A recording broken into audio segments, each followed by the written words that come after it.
Letter from Birmingham Jail by Martin Luther King, Jr. Introduction. The letter from Birmingham Jail has King's personal views and racial issues experienced in society. His argument is based on the assumption that Christians should support his course of fighting against injustices.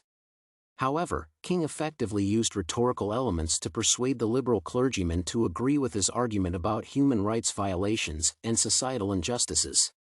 The strength of his argument is based on facts and logic that the readers can relate to in society. Despite King's argument being slightly weakened by assumptions, it is effectively strengthened through the use of logical fallacies. Summary. In Letter from a Birmingham Jail, King addresses the liberal clergymen and expresses his personal opinions about his state and racial issues in society. In essence, King is imprisoned due to his views on how society should develop to create a typical community. However, clerics expressed their disagreement with King's approach, claiming that they were ineffective. King counters the clergyman's assertions by making several points in favor of his position.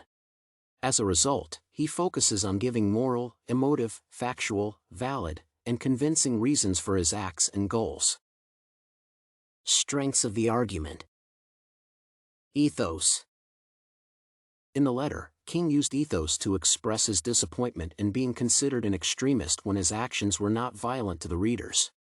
To demonstrate his credibility, King references many notable personalities.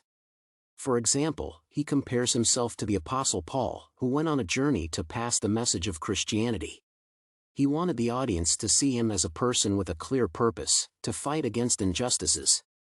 As a result, King effectively used ethos to convince the readers about his position. Pathos. King's argument for social integrity was superb due to the use of pathos and emotive texts. King used pathos to create emotions in readers and make them believe that the white moderates are responsible for the injustices witnessed. In the letter, he clarifies the concept of human rights to the audience because the liberals believe in making society better for everyone. King claims that the mistreatment of members in jail and their confinement breaches their human rights. Apart from using emotive words, the texts such as my friends used in the letter are persuasive and enable him to attract the attention of the audience. Logos. King effectively used logos in the letter by providing facts and rationale to the intended audience. The letter offers a variety of logical justifications and arguments. For example, he argues about what constitutes an unjust law. King explains these laws and gives examples of how they are applied, using common sense to identify why prejudice exists in society and avoiding logical fallacies.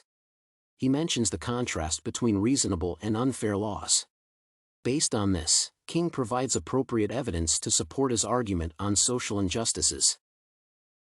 Weaknesses of the argument. King's letter's shortcomings are evident in his assumptions and his arguments. He assumes that the white moderate only wants to maintain the status quo and has no interest in the objectives of the civil rights struggle. In addition, he assumes that all Christians should join the course of fighting for human rights through his movement. However, this may not be the case because the white moderate might not be completely informed about the civil rights movement and all it implies. Conclusion. King's arguments are very strong because he makes his claims clear and straightforward and uses facts to support them. In the letter, King used ethos to demonstrate to his audience that he is a trustworthy individual.